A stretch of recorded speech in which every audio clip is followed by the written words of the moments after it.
maybe share with me what are some misconceptions about public land in Iowa, Missouri.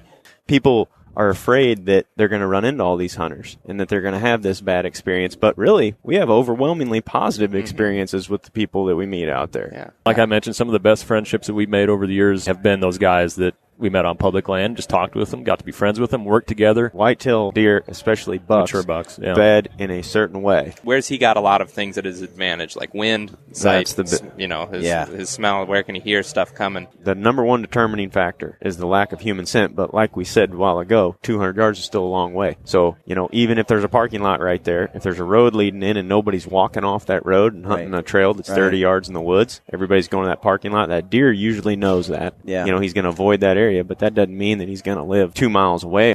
All right, folks, welcome to the Gritty Bowmen podcast. We're in Indiana at the ATA show, and I'm here with the hunting public.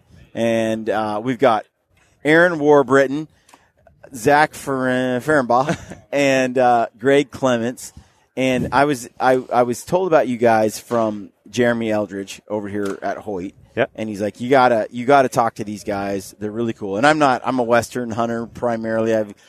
This year I went on 3 whitetail hunts. Nice. One of them technically feels more like last year because it was Alabama rut in February. Mm-hmm. So, but it was still 2017. Yeah. And then I did an Oklahoma whitetail hunt and a Texas whitetail hunt, kind of in November, December period. Awesome. And, I don't know. Whitetail hunting, I mean, it's the first whitetail hunts I've really done is this year, in 2017. And it's just a blast. It is so much fun. And I grew up hunting blacktails in the Northwest. Sure. In Portland, Oregon area. Nice. And we had, there's public land. And we would go up at, near Mount Hood and in the Cascades and some places, and we would hunt up there for blacktail. And it was definitely a different kind of hunt, but a lot of the hunting I did was in urban centers. You have 5 acres of property, and they're next to other 5-acre lots. Mm-hmm. And the deer kind of funnel through their rut or whatever. But you can hunt right there on that little acreage, and we did a lot of that. And then you get permission to go hunt on someone's property, and it usually butted up against some timberland that some private company owns that you can still hunt, or at least you could hunt on the edge of it on this public piece. Sure. So, but as you get into the whitetail, there's this thing in your head that you need to have a lease. Mm-hmm. Or some private property, or it can't be done. Right.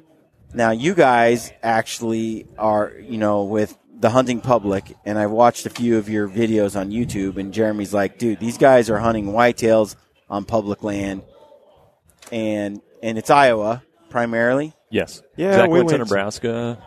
Missouri. Yep, Missouri. Okay. Yeah, and we're planning on going on more trips this year. We're not going to rule any place out that has whitetails necessarily. So I want to get into this discussion on hunting whitetails on public land, especially in areas where I traditionally think there's no public land hardly at all. Mm-hmm. So tell me a little bit about this, and like how you got into it and what you're trying to do with the hunting public.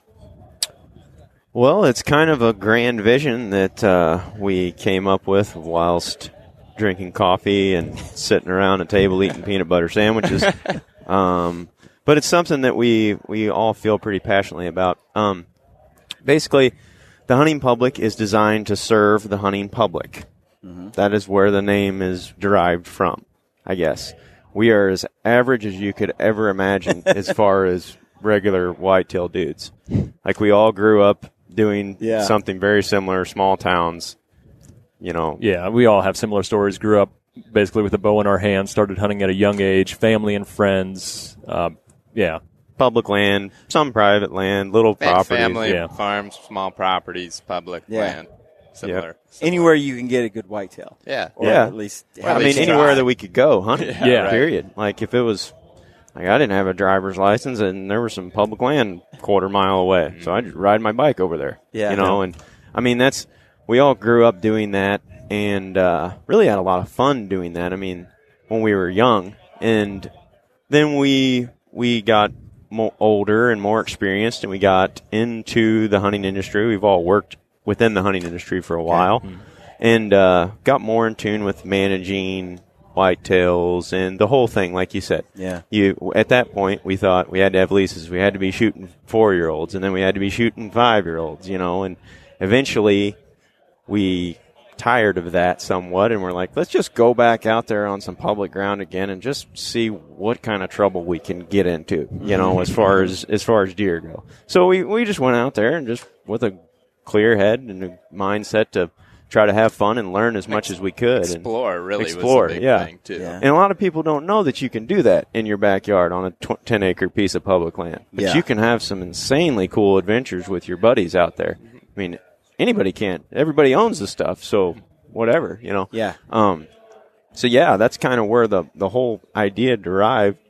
It was how much fun we were having as adults hunting public land together. Like, if you watch any of those videos, when somebody kills a deer, like, we just lose it. Right. Because we don't care who shoots a buck in our group because we're constantly all working as a team out there. Yeah, there's no my spot, it's just like we I go said, hunting as a group, and it's fun. We did that, and we kind of got burnt out on it, so to speak. I'm not saying that's the wrong way to do things. Yeah. There's, On what specifically? When we were hunting largely managed private Right. Yeah, I just want to make sure that was clear. Right. Because we were just talking about celebrating. I don't know that I ever got a right. chance to hunt on any largely managed, personally. Well, I mean, that's true. But we've seen that been happen, around been it, around it a lot, and being around it just burn us out. I would say more so than it's actually. like you put doing so much pressure on yourself to grow this deer and to get him this old, and then he starts showing up, and you hunt him like 4 million times, and eventually, oh shoot, there he is. He walks out. Yeah, I'm telling you that right there. A lot of Western hunters have. It's not a concept we really understand. No, because generally we don't pattern any deer, and it's usually public, and you usually just go out with your tag and scout a little bit, and then you shoot something, and the next season you might have a tag somewhere else, or you might go over here, and so it's not the same experience. And having some small acreage in Oregon that was owned by my parents and then my uncle and some neighbors, and then hunting the same kind of deer, there's always one or two new ones that might show up, which made it like kind of exciting. But in general, I knew the deer in the area. I watched them grow up, and then I tried to shoot the same. I 4 years in a row, I'm trying to kill this deer, and then he disappears, and you're like heartbroken because it didn't happen. And that's a whole experience in itself. Oh yeah. Right? And I really like it. But I grew up with the other experience you're describing, where we just hunt mule deer. Just go out, get your tag. Go hunting for deer. Go hunting for deer. You'd find something, and you're like, oh, there it is, and you go stalk it. But there's no – the whole thing about private property and game trail cameras and tracking deer and going after the same one, that whole thing came way later in my life, like in the last maybe 8 years or so. But the first 30, not a concept I was like familiar with. Same here. When we were kids, I mean, it was like, oh, that thing's got 7 points. Sweet. Or doe. Or a lot of my first deer were does. Like, Grandpa looked at it and be like, that thing's 247 pounds or something. Like, did you see the rack? No. Can't eat the rack. I mean, you just didn't learn like that, really. Not to say that's bad. No, different experiences. But what I think is interesting is this throwback to kind of a public land, I feel like a more Western style approach, because you're dealing with land that anyone can get on. And it's not really in whitetail country. It's not really celebrated much at all. And so maybe share with me what are some misconceptions about public land in Iowa, Missouri, in some of these more western states. I picture there's no land, and then what land there is, there's 1 million hunters on it, and if you want to shoot a deer, it's going to be a spike buck. Yeah, that it varies by state. Right. The quality of public land, we're fortunate where we're at. It's just the population density of Iowa is so low, and the non-resident tags are restricted, that you can have really quality hunts on public land. But I believe overall Iowa has very little public land per acre. Like it's way at the bottom. Small acreage, but really good, like Greg said, like low pressure because of the population, but also really good habitat. But I think just to build off that too, even like the misconception, I think, is that, it is everywhere just getting hit so hard that there's nothing out there. And, there's that's what people think. Certain places, and there's certain times of the year, but a lot of times during bow season, whitetail public land, you can find, the age class that your goal for that area. Yeah. Like in my goals, in our goals in our home states are different than our goals now in Iowa, but like, there is that, caliber. Yeah, like we want to go to whatever. Mississippi and hunt the rut on public land and shoot a 1.5 or 2.5-year-old buck. Mm-hmm. Like we really want to do that next year. Yeah. It just, that's the beauty of deer hunting. You can hunt whatever the heck you want. Yeah. Don't pay any attention to what anybody else says. Yeah. You can shoot whatever the heck you want, and you can do it on public land. People are afraid that they're going to run into all these hunters and that they're going to have this bad experience. But really, we have overwhelmingly positive experiences with the people that we meet out there. Yeah. Yeah. Well, and I think there are a lot of people out there who don't realize, this public land experience. I think from an Eastern perspective, it's like, well, what if I run into somebody? What if I run into 10 people? Well, dude, I've been doing that my whole life. Yeah. Like, I'll go out and I just went hunting with my daughter last weekend in Colorado, elk hunting. And I don't know. I think we saw a hunter every 20 minutes. Mm-hmm. Yep. The guns were getting shot everywhere. Yeah. Elk were going everywhere. It wasn't my kind of hunt. Right. But it was still like, I didn't find it odd at all. Mm-hmm. Like I've been there and done that before. Now there's other places where looking at a map, doing a little GPS, little Google Earth reconnaissance, and I can find out a spot where I can actually maybe get away from a lot of those people and have a different experience on this public piece. But there's still that other guy who's trying to do the same thing that I'll run into. One thing that I found though is, one time I was hunting blacktails on Mount Hood in Oregon, and I went into this place and I sat down. There was a little snow on the ground, and I had seen a buck there like 2 days earlier. So I'm in this tree, and there's just this trench of 1.5 foot of snow where these deer had just they're going through. So I set up right there in this tree stand, and I'm waiting for this deer to come through. Well, this other hunter comes down the road. And he sees me up in the tree, and he gives me the bird, and he pees at the bottom of the stand. Nice. And I was like, what's your problem? He's like, get out of this my spot, and just this total a-hole. Yep. And then he leaves. Well, I'm like, dude, peed under my stand. And this was years ago, and I was like, I'm like, well, no deer's going to come if he smells this human scent here, right. and I need to move. And now I pee off my stand all the time. Now you know better. I don't think the deer care at all. In fact, this is the rest of the story. I climb down, and I move 80 yards, and I climb up into this other tree on this other path. And this other spot I had seen day after day, deer coming through. And so I moved away from it because the guy peed under it, and I was mad at him and stuff. Yeah. I'm sitting here, and this giant, heavy, broken, like massive blacktail buck comes up this trail with his nose up a doe's rear, and I just have to sit and watch as he goes up that trail. He stops, sits under that stand, smells that guy's urine, marks it, pees, does all this other stuff, and then follows the doe. And I'm like, 80 yards is too far for me. So I just watch this buck, and I'm like, why did I move? But that's the whole. It's the biggest blacktail buck I've ever seen. Oh wow! And I never saw him again. And but it's like, why did I move? And a lot of that was just this pressure, and there was this a-hole who gave me the bird, and it's like you run into that on public land.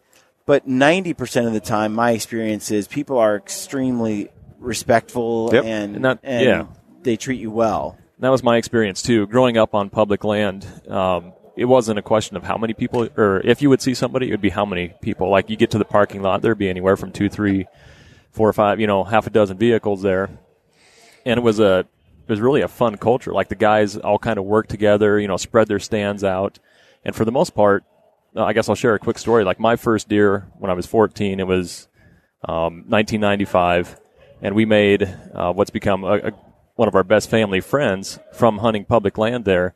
So I shot the deer, and it ran into an area where you had to have an officer come with you. It was closed off. Yeah. So we got back to the parking lot, and there a fellow by the name of Chris Cologne.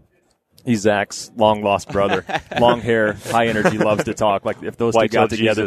Yeah. So anyways, this guy is there, and my dad had known him for a few years. They'd hunted together, and I was finally at the age where I could legally bow hunt. So my first hunt, basically, shot a doe, goes back into the closed area. We went back to the parking lot to get to call the refuge officer, and Chris is there, and he's congratulating me, high-fiving me, and I'm a shy kid. So I probably wasn't saying much of anything, but anyways, the officer got there. We went back in, recovered the deer. It probably took 45 minutes to an hour. We come back out, and Chris is there waiting just to congratulate me. I shake my hand, see the deer. He knew it was a doe, but those were the kinds of people, not all of them, but most of them, those were the kinds of people that we hunted with in close proximity on public land. They became great friends. Yeah. We worked together, and that's kind of, I went to college, moved away, started working, was away from home, away from those hunting with those friends, hunting with my family. And then, now we kind of have that culture. I feel like we have that culture back hunting on public land the last few years with these guys. So that's, man, I love the public land again. There was a few years there where we kind of talked about how we, got worried about what kind of deer we were shooting and fell into that trap a little bit of not being happy or feeling like you had to shoot a certain deer to be to be accepted or for it to be okay. And I mean, we're not saying that's wrong. For some people, that makes them happy. Right. Go for it. The hunting public is inclusive. Yeah. Like, we're not an exclusive show or an exclusive brand. It's all inclusive. Mm-hmm. Yeah. So we want to make sure that everyone feels welcome and a part of it. I had an interview with the guys over at Chasing Deers. Oh, yeah. And Bud was here, and he was talking about how do you describe it? He's like, I belly crawled after this buck, and I shot it, through the snow, and it's one of his smallest whitetails, but in his mind, it's like the best, his biggest trophy. Sure, for him, I hate the word trophy, but that deer that has some. It's the most meaningful. Sure, right. To him. I feel the same way about that buck that I shot in Nebraska. Just went for it, looked at it on the map for like a week, just went for it, and then got one on the second to last morning, and yeah, it was sweet. I was so happy, Yeah. I agree. I shot a buck in Oklahoma with Tim Burnett over at Solo Hunter. Yeah, and so it was a rifle. It was opening day rifle. And then a few weeks later, I shot a buck in Texas with my bow that we snuck up on spot and stock. Both of them were like a spot and stock hunt, but definitely the one with the bow was more intimate, a little closer. They're both really neat experiences, but I think the meaningfulness of it has a lot to do with the conditions and the challenges that you overcame to make that happen. Oh, no doubt. And so it's one thing, like if you shoot a whitetail on public land that where that's just a little more difficult and you achieve it, there's certainly a feeling of satisfaction that comes with that. I was watching the other day on YouTube, I saw a bow hunter die, and one of the guys said they had a little count for how many times he said public land, because he shot the buck on public land, and it was 9 times he mentioned public land. And it's like, that's because there is an achievement associated with that, because it is putting a bit greater challenge on you to do that. But with that comes, I think, a little less pressure too, because you're like, hey, on this place, if I see anything, rules, it's like, it's good to go, because this is that kind of place. But I'm wondering, what kind of caliber deer have you found on public land? Oh, I mean, great. Have you been surprised? Pretty much. I think I mentioned earlier, I always say it like this. If you go into a place with realistic goals for that area, so maybe in, this state, whatever state it may be, a lot of people are shooting 2 and 3 year old bucks. Yeah. You go in, you say, my goal, if I shoot a 3-year-old, great. If I shoot a 4-year-old, it's going to be wild. And if I shoot a 2-year-old, I'm going to be happy. I think every time you go in and you set a realistic goal, if you really spend the time that, that you need to reach that goal, you can find it on pretty much every piece, So maybe in that area it's just, a spike buck is all you can find. But if you set the somewhere goal, in Michigan, Yeah, I want to do that. I mean, we want to go up there and try to if you set that goal, I think you can always find that caliber of deer for the most part. You know what I mean? As long as you're not making some crazy goal and I'm going to shoot a 5-year-old, but you're hunting Michigan on public. Right. Like, it might, but it may take you 20 years, Right, right. Yeah, and we have so much, like, ground to hunt. Like you mentioned a while ago, a lot of folks out west have the idea that there's not a lot of public land. Well, a whitetail lives much differently, as you know, than an elk or a lot of those western creatures. Period. Like a whitetail, 200 yards is a long way to a bedded whitetail, even a big buck. That's how like Especially urban blacktail bucks are. Yeah. I mean, they say they talk about how they'll spend almost the whole year in a 300-yard circle. That's tiny. Yep. Like, it's no wonder you never see one. Right. These big but bucks. they can handle a lot of pressure. Like, if he's 200 yards away bedded, there could be a parking lot there, and there could be people walking that trail all the time, and there's this huge buck right there. Yeah. But if you don't go right in there and blow him out, like, they take a lot of pressure. They figure it out. The hard part with some of that is you start throwing up game cameras because you're, like, trying to watch, and then your camera gets stolen. Oh, yeah. That's like the public land. Like, I had like 12 cameras on acreage that was private, and then I risk like the cheap camera, and they got stolen a lot, way more often than I would like to see, given Yeah, we get ours ganked a pretty good amount too. Yeah. It happens. What would you say is for a guy that wants to go hunt public land, whitetail, what's your recommendation? Like, how does a guy kind of go down that road? Oh, I mean, just dive into it completely head first. And I think the first thing is obviously researching a place or group of places or an area in general that you can go and just kind of, Yeah, I mean, there's lots of resources online. State agencies usually have, a list of their public land. So start there. Powder Hook has a good one. Powder Hook, yep. You can go on there and see where most public lands are, and just type in your zip code, and you get a little map. Yeah, you'll get a map. And so then from there, what are some of the things that you found work for you well on public land in those areas? Just spending the time out in the woods, learning new areas, I would say is our.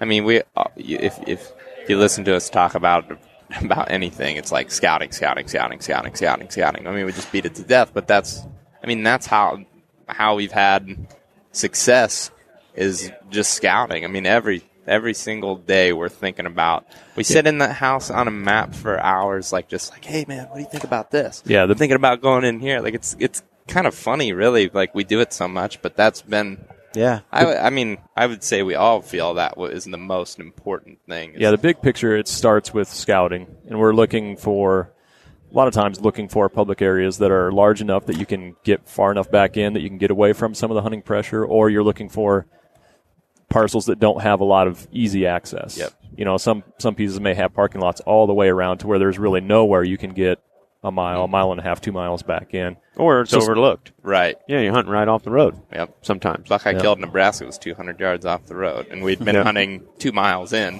hiking in every morning, then we ended up killing that one right off the road. So generally speaking, we're looking for areas where we can get back into. And then the absence of human scent, wherever that is, they'll find it, and they'll live there. Whitetail deer, especially bucks, mature bucks, bed in a certain way, and they live a certain way. And that is the number one determining factor is the lack of human scent. But like we said a while ago, 200 yards is still a long way.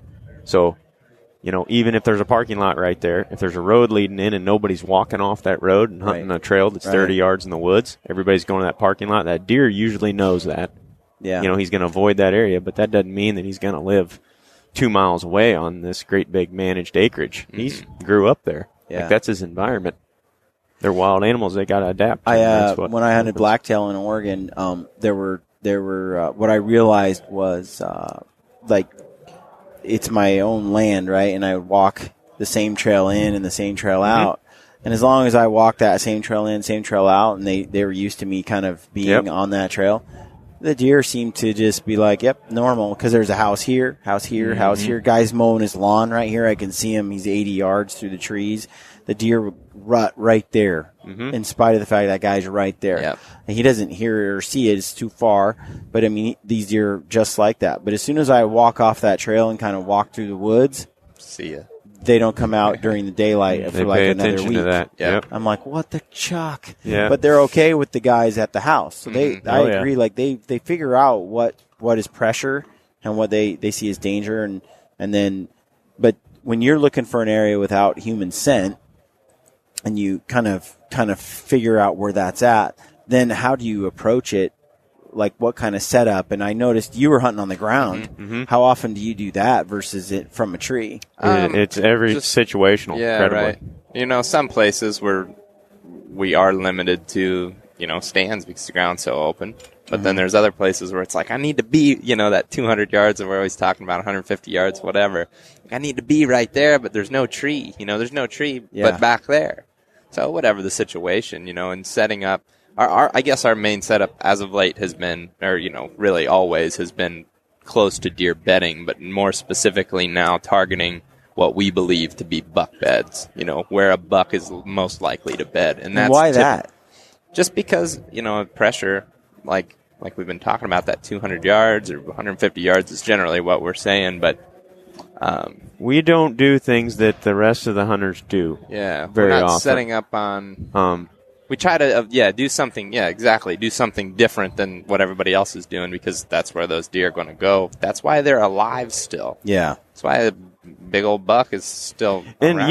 you can go to southern Iowa and sit in a funnel that you can see on a map, and most decent hunters can look at that map and figure out that there's a funnel there in between a couple of feeding areas or whatever. Right. Some And pinch point. Yeah, you can go there and you can river. sit there, and if you put your time in for days and days and days, maybe you're going to eventually shoot one. Mature bucks do make mistakes, but mature buck bedding tendencies are pretty predictable. I mean, we've found that. We've learned that from guys like Dan Infalt and the Hunting Beast and Joe Ilzinger and Where Greg do they Litzinger. where do they like to bed? I mean, how do you find that out from a map? There's a lot of detail to it, but, you know, we like Aaron said, we've always hunted around bedding areas and, you know, strategically hunting even like travel corridors around, you know, bucks traveling, checking doe, bedding has been a lot of strategy too.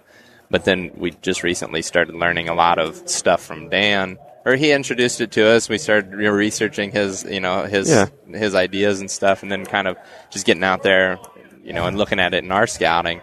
But there's a lot of fine details to the buck bedding, but, you know, again, it always comes back to that. No human scent. Where's there no human scent? Where's he got a lot of things at his advantage, like wind, sight, his smell, where can he hear stuff coming? So there's a variety of different habitat features that when you find a mature buck bed, like when you're scouting, because we scout all the time, all year at different times. If you find a mature buck bed, I'm not talking a bedding area so much as an actual bed. If you lay down in that thing and think about where the wind is coming when he's laying there, and which wind he's bedded there on, you understand immediately why he's there. It's pretty weird because they survive by that. Like they'll bed off of in hilly terrain in woods. It's like they'll bed off the end of deer, point. Yeah, and you're like, you know why he's bedded there. You know, when you find it, it makes total sense. It's kind of funny too. Like I hunted mule deer in Alberta, spot and stalk, and I was up there, and I found a buck bedded underneath this he just tucked away tight. The wind, everything, you can see everything. There's no way you're sneaking up on him. Like the whole deal. You can't even see him unless you're 400 yards away and glassing into the spot. Then you circle around. Anyway, I got above him and I stalked in close and got a shot, but he got away. But the next day, a different buck bedded in that exact same bed. Happens with whitetails and too. That buck was nice, right? And David Brinker from Sitka, he actually went in and he shot that buck. But what's interesting is then I would go back, and there were bucks in that bed almost every day. Yep. A different if it's like there's a top dog, and if another deer, it's whoever was the biggest daddy got to take that bed. It is the exact same way in whitetails. We actually got to experience what we believe, or I don't know, what we believe is like kind of like, hey, we're about to like not be friends anymore. Like we're gonna get this bed. Aaron and I had a hunt where we saw like, was it 4 like mature bucks? We saw like 10 to 12 bucks in early October, which is a time that everybody says the bucks are nocturnal and don't go hunting whitetails, which you'll need another podcast for that whole conversation because we don't believe in that. Anyway, it's early October. We're in a buck bedding area that we'd scouted. It's maybe, a quarter acre in size? Mm-hmm. Yeah. And we watched 12, 13 different bucks stand up out there in this buck bedding area. And there's like two best spots for them, like most ideal spots. The biggest bucks were in both of those. Yeah, they were the biggest and the oldest fighting bucks. over it and running. They were each other pushing out the other of bucks spots. out of there. Like if another one got inside his comfort zone, he'd push him out of there. You'll see that in Alberta with mule deer, and then you'll also see like century bucks, like the younger bucks that bed down around the edges. That's what we call satellite bedding. Yep. And the big bucks will be sitting there, and these little bucks, if they fall asleep, the big bucks will get up and like, whoa, wake up. Yep. I'm sleeping. Your job is to watch. Yeah. And they'll thrash those little guys, and those little go, okay, and they'll and then they'll go and lay back down again. I mean, they're a lot, I think, more sophisticated in that than a lot of hunters realize. That's when they're in danger, is during the day, most of their lives, from hunting pressure. Well, so they have to. I've noticed similar things like with elk. I had a conversation the other day with my friend Ryan Lampers, and he was describing the same thing around hunting bulls. They rut, it feels like the cows kind of actually are in charge. Uh-huh. I mean, as much as a bull, like, trying to herd like 20 cows is like herding cats. Like, I think he's only so effective. But if 5 cows want to go to XYZ, he's just going to go. Like, he can do his best to hook them and try to herd them somewhere else. But generally, if enough of the cows rebel, he just has to go with the flow. Yep. And I believe those cows like to rut in the same kind of areas. They have certain spots where they just love to be. It's their bedroom. Mm-hmm. And you shoot a giant bull in that, and it's like the very next year another big bull will be there, and the next year another big bull will be there. Because the cows keep going back there. That's their spot year after year after year. And we've blown elk out of that. They've left, and in the night they come right back. 4 days in a row. Like, you spook them, they leave, and they come right. And the next morning, you're just, every day, you get to try to hunt the same hole over and over again. Wow. They just don't want to leave it. We see the same thing. Yeah, then the buck that I killed in Nebraska this year, we use a tactic that we call wind bumping, where you'll go through, like, one guy will go through a bedding area, scent drifting in to spook the deer, and hopefully have them slip out the back too. It's essentially a light deer drive. Right. And we were trying it with the bows, and I actually spooked a big buck, which I believe was the one, now is the one that I killed. Well, waited a day, went back in there. Sure enough, the same deer that I spooked came back into that bedding area to the same beds. Really? Just like you're saying with the elk, they feel comfortable in that area. Now, a lot of people think, oh, I spooked a big buck. He's gone. He's not gone forever. Not true. I'm not to say that sometimes he won't leave for a little bit longer in some situations, but he will be back. That's a spot that he obviously trusted. And if not him, another big one. They almost get complacent in there. Mm-hmm. Once they found that spot where they can stay alive every day for a long period of time, and the older they get, the more complacent they get. Yeah. The longer they're in that spot, they're like, It's if you do bump them out, they come right back. Because I've seen, like, when you bump them out of a bedding area, like I've done with a blacktail, they don't go anywhere in general. Mm-hmm. They just don't come out during the daytime anymore. Yeah. That's more what I've witnessed. Like, they're still in the area, they're still there, but it's like, my daytime adventures are over. Yep. But I also typically hear guys hunting some kind of pinch point or funnel or on the edge of a feeding area. And the taboo is to go anywhere near bedding. Like, stay away from it, because if you do that, then you've blown it. What you're basically saying is don't do that at all. Well, do the complete opposite, but not necessarily. Clarify. Yeah. Like on a managed piece of property, you probably have sanctuaries. Deer come out, feel comfortable feeding. Yeah, you're probably not going to go try to hunt buck beds Pressure that. there.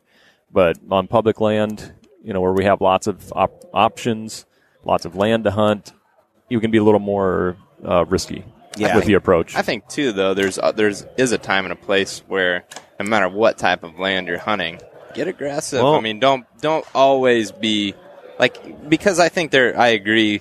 There is a certain point where it's like you got to be careful, but at the same time, it's like if you don't have much time, like don't be afraid to just go for it. Yeah, a lot of people are just no pressure, no pressure, no pressure, and it, like to Greg's point, it does make a lot of sense. But I mean, like Andre Diaquisto, we'd never met the guy, but he invented lone wolf tree stands several years ago or whatever. Oh, yeah. He has a similar style to Dan Imfault. They were good buddies, Yep. And they hunt private managed land, and the dude just kills these giant bucks because he knows how deer bed and where they bed. A lot of times he doesn't use your traditional tactics. He'll go in there and he'll push buck bedding areas until he sees a buck that he wants to shoot, and then he'll set up right over that bed and he'll kill him. Really? Like when he gets a big deer on his property, the thing's as good as dead. Really? Yeah, but that's because he understands all of the buck bedding areas on there. I think the place. big thing is just understand because you don't always have to be aggressive, and there's a time and a place for it. But understanding it is so important. I think that some people just brush it off so much, and it's like another thing we probably should mention is how close we set up. Yeah. Like when a mature buck has this, area, this area that he feels comfortable in, and most time people are getting pictures of him on the field edges on scrapes in the middle of the night, and they're like, "Oh, he's nocturnal. I can't kill him." But a mature buck gets up and moves during the day. He will. I mean, we've watched them stand up out of their beds in the middle of October, an hour before dark. And he may browse on some stuff and rub on some stuff. He may not make it 80 yards, but he's still up. He's still moving around during the day. The deer doesn't walk to bed, and then not flinch for however many daylight hours. Yeah, I mean, if within reason, you know, I mean, if there's insane amounts of pressure in there and they have to survive that way, they'll do it. But we are setting up within 100 yards most of the time of buck bedding. Where you think they're bedding? Yep, as close as possible. Yeah, that's tight. That's real tight. I mean, like we're setting stands up. We pulled a stand with a buck bedded after dark. He actually came in, bedded 20 yards from us. Was it, Zach? 25. Yeah, bedded down. Twice actually. That's happened within that's 30. happened twice in the last year. So this buck comes in at last light. It's the deer we're wanting to kill. We're 100 yards from his bed, early season in Missouri this year on public. And he's creeping into the stand, and he beds down at 25 yards, right at the end of legal. And we're like, well, great. Like, we don't want to blow him. So it gets dark, and we just sit there and listen for like an hour and a half in the dark, trying and hoping that he gets up and he moves off. Well, we never hear him get up. So we kick our headlamps on, and we start going down the tree. That's another thing we do. We use headlamps all the time if it's dark. We don't care. Deer don't seem to be bothered by them, especially mature bucks. So we head down the tree, and we pull the entire set. It takes, well, how long did it take us? Like an hour? An hour, probably, Going at least. painfully slow. Oh, yeah. Try I not mean, to if you noise. make even the slightest noise, just don't move. Like, yeah, that would have, gone. You know, we just absolutely silent, just taking, painfully slow. Yeah, painfully slow. If you made even the slightest noise whatsoever, you just sit there perfectly still for a few minutes and go back to what you're doing. Anyway, we climbed down, pulled the entire set out of the tree with the buck bed at 25 yards, and right before we were getting ready to leave, deer stood up, walked by us at like 10 feet. Yeah, I've had that happen myself. Yeah. It's not like he didn't hear something. Right. Oh, he Yeah. would. You could tell he would rustle when we would move a little bit. Yeah. But then eventually There's something he just got different up. about at dark. They act different at dark. And the fact that he was bedded there for so long and had gotten comfortable with this Yeah, it's surroundings. in his comfort zone. Like he's not used to seeing anybody in there. It's public land, so once he leaves that comfort zone, he's used to picking up I've human scent also and stuff. seen stupidity, like just crazy stuff during the rut as well. Oh yeah, without a doubt. Like the rules are all out the window. All bets are off. You know, the buck I killed in Texas, we bumped him and he ran away, but I knew he was with the hot doe. While we're sitting there talking about, well, the doe didn't leave, and 5 minutes later, the buck ran right back and bedded next to the doe. And I'm standing there with my buddy, and we're just watching this deer, He didn't even look at us. We're like 80 yards away. He doesn't even look at us. He just goes straight back to the doe. And it was like complete short-term like memory loss. And Had very similar things happen to us. Yeah. Yep. And so that's why I love the rut, because I'm not that good a hunter, but it sort of, if a deer can be that retarded, that really helps me out. Oh, yeah. Like, it's a, us too. We all need help. Yeah. No doubt. A little bit of slip up on the deer end is definitely never a thing that's frowned upon. Yeah. Yeah, and I know all these tactics sound like high level or whatever, but like we screw up like mostly 98% of the time. Like we'll bump them, but we learn something every time. You know, I mean, like okay, you got to silent this portion of the stick, or you can't break that twig there, or you know. What happens if you're up there hunting and some dude is out? You see another guy in a tree stand. You know, you didn't know he was there, and you're like you were in a tree. I watched the video, and then you're about to shoot a pretty good, I don't know, 2-3-year-old buck. I'm like, it's a nice deer, and then the guy climbs out of the tree, and the dude with the neon shirt, Mr. Neon, Yeah. Mr. Neon. Yeah, we talked to him for a while. We actually talked to him on the way in and on the way out, didn't we? Yeah. Well, he went like, we're good. You're like, yeah, we're good. Like we talked to him for a while. He's a nice guy. It's one of those things that we just deal with. I would say. I mean, most of the time we don't move, we don't get down, we don't Right. get frustrated. We talk with them, figure out what's going on, and They'll tell us where they're. Usually, that's Yeah. what I ask him. Yeah. We meet a guy, and I'm like, okay, which way are you going? right. So we can like hunt this together, but not like hunt on top of each other. I think that's maybe worth mentioning quick, is that people that are maybe thinking about hunting public land but are afraid because they're going to run into somebody and make them mad. The vast majority of people that I've ran into over the years on public land have been really friendly. Yeah, You'll run into a guy every now and then that gets mad that you're in his area, like you said. Yep. But Don't be the guy. Use it to your advantage. Yeah, don't be the guy too that like is the guy that's like, oh, I'm just gonna not talk to these guys, because then that might create problems further down the road if you just are like, hey, we like It's ended public. up here, like Yeah. I think you really need to respect everybody that's out there and be like, for sure. hey, this is a shared resource, man. Oh, yeah, that's Good luck everybody's. to you. yeah, You know? like I mentioned, some of the best friendships that we've made over the years, like hunting back home, growing up with my family, have been those guys that we met on public land, just talked with them, got to be friends with them, worked together. And We are and genuinely pumped when somebody else shoots a deer out. that was there. my favorite moment from this season. That, I got to say, that ghillie suit hunt that I watched where you shot a buck on the ground, you're walking around and stuff. First of all, that's a beautiful deer. I mean, that's a nice buck. He was awesome. Yep. And that's public land. Yep. Not what I expected to see on public land. Nor did I expect to see, a guy spot and stalk kind of whitetail hunting. Yep. And, you touched on a little bit earlier, but how often do you do that compared to tree stand? And how effective is it? I personally like to do it a lot, just because I don't like to always have to, hanging a stand sometimes can be like a little It tiring. can wear on you, Yeah. doing it day after day after day. And, And I also sitting all day. Right. I personally am a very impatient dude. Like I get out there and I'm like, okay, like I wonder what's over there. I wonder what maybe I should have went over there. And then I can if I don't, have to put a stand up and put it back down. Well, in that situation, Yeah, if you would have also- hunted at a tree stand, you would have been 50, 60 yards out of the game. There's no tree there. Yep. That's a buck bedding area too, by the way, Mm-hmm. that he's hunting. Yeah. And that was the best That's setup what for the situation. My buddy Anthony, I grew up with, hunting blacktails. He's almost 80% of it's been spot and stalk in the same kind of thing. Ground gets a little wet. It's Oregon. You can kind of creep around. He knows where the bedding areas are. He knows where bucks like to hang. They're chasing does and running around, so it's kind of like they're everywhere. So he's just kind of in the woods. And what he can do is when he sees a bunch of deer rutting in this area and through the trees, he can just ease his way to the edge. In a tree stand, you're just kind of hoping that they follow the script and show up. And so it's a different kind of experience. Yep. Yeah, that's the big.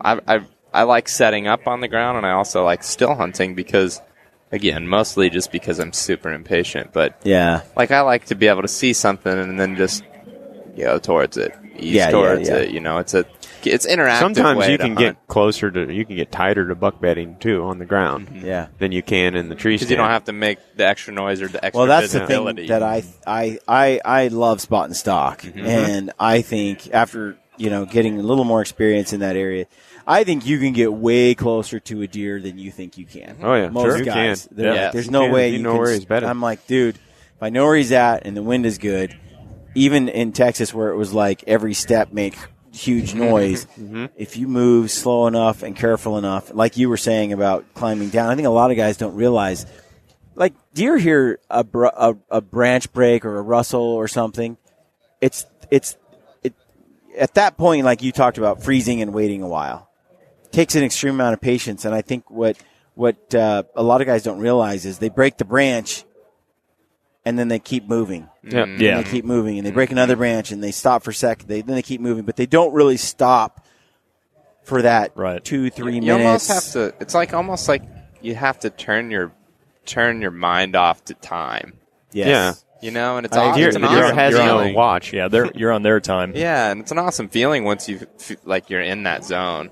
And we all have the habit of like getting out of the zone. You're like I'm going too fast. You realize it, but once you hit that, like you've turned everything off. What is time, and you just are easing. You're doing paying whatever. attention to him and what he's thinking about. Gotta You're trying do to get whatever you inside gotta of his do. head. The thing is, I think that last 50 yards, as you're closing in, if that takes 2 hours or 3 hours, but you have like 5 hours before he gets up, Right. you take the whole time. And when you move that slow, one step and you wait 5 minutes, and one step and you wait, it's like they don't know you're there. Yeah. You really can move through terrain in a way that you don't realize, but it takes a lot of patience And practice too, because I feel like after you fail a couple times, several times, a lot of times, then you're like, oh, well, these are the things that I've done wrong, and failure is the best teacher. It feels good though. Opinion. That type of hunting just is it puts you as the predator in the driver's seat. Yeah. It's a nice experience. I find it the most rewarding. What we do a lot of is observation sits where we'll like get to a high spot or we'll climb high into a tree and we'll overlook several buck bedding areas if possible, and we'll watch where one is at, watch him stand up, and then the next night we'll go in there for the kill, or the next time we have the perfect conditions.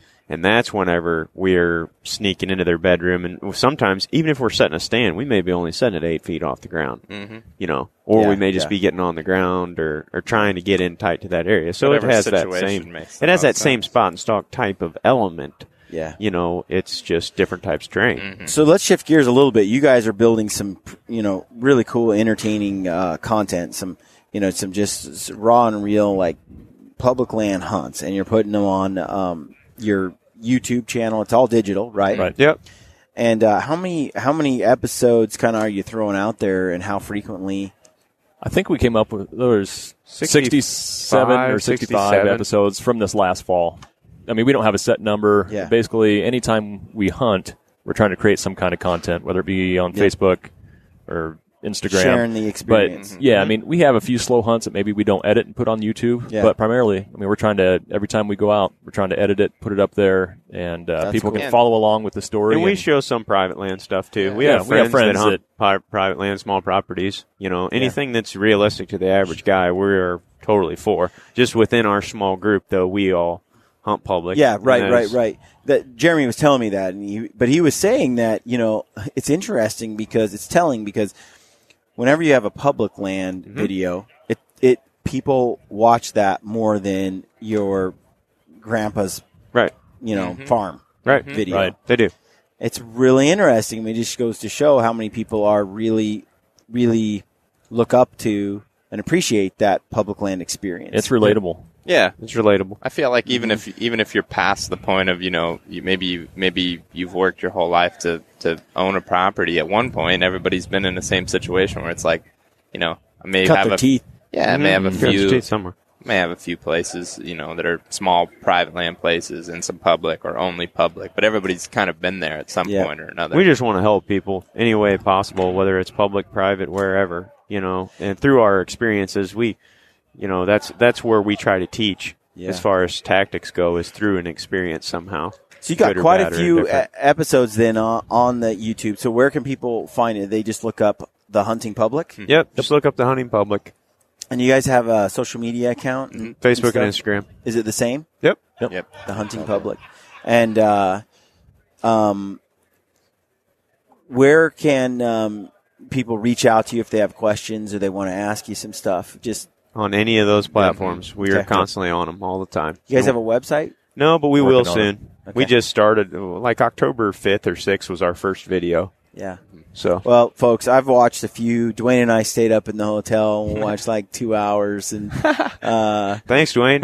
and it's good stuff, man. I'm excited to see you guys keep doing your thing. I love just keeping it real, and I appreciate the rawness and then the honesty and then just the successes that you get to be part of. And I've filmed a lot of hunts and tried to make films and tried to do just some YouTube raw stuff. And I don't care how you do it. It's difficult.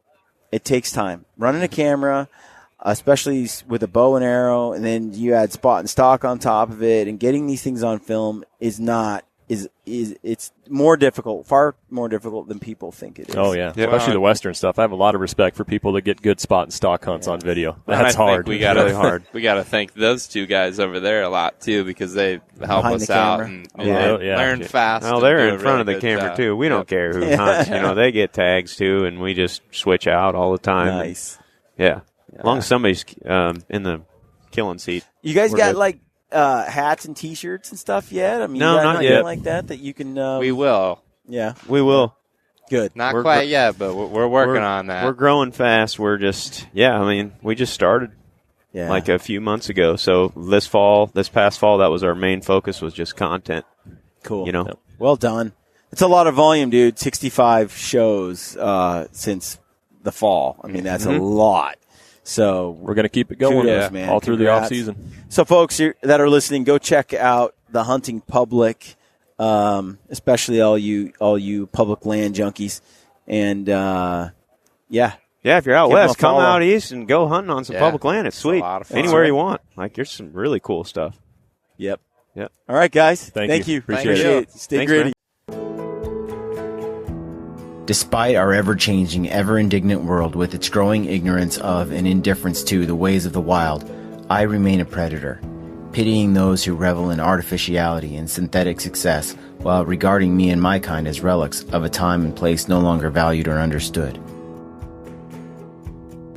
I stalk a real world of dark wood and tall grass stirred by a restless wind blowing across sunlit water and beneath star-strewn sky. And on those occasions when I choose to kill, to claim some small part of nature's bounty for my own, I do so by choice, quickly, with the learned efficiency of a skilled hunter. Further, in my heart and mind, I know the truth and make no apologies for my actions or my place and time. Others around me may opt to eat only plants, nuts, and fruits. Still others may employ faceless strangers to procure their meats, their leather, their feathers, and all those niceties and necessities of life. Such is their right, of course, and I wish them well. All I ask in return is no one begrudge me, and all of us who may answer the primordial stirrings within our hunter souls, my right to do some of these things myself.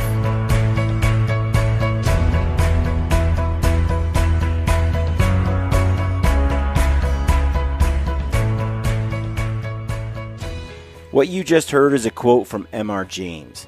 We truly live in a world that is largely ignorant and indifferent to the ways of the wild.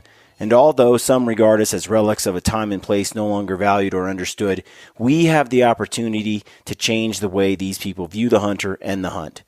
We can share our experiences and nature's bounty with those who employ these faceless strangers.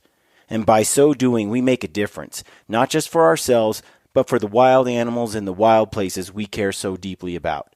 Never stop sharing your passion for hunting and the outdoors. Our wild animals and our wild places depend on it. This is Ty Stubblefield, and you're listening to the Gritty Bowmen. Gritty Bowmen.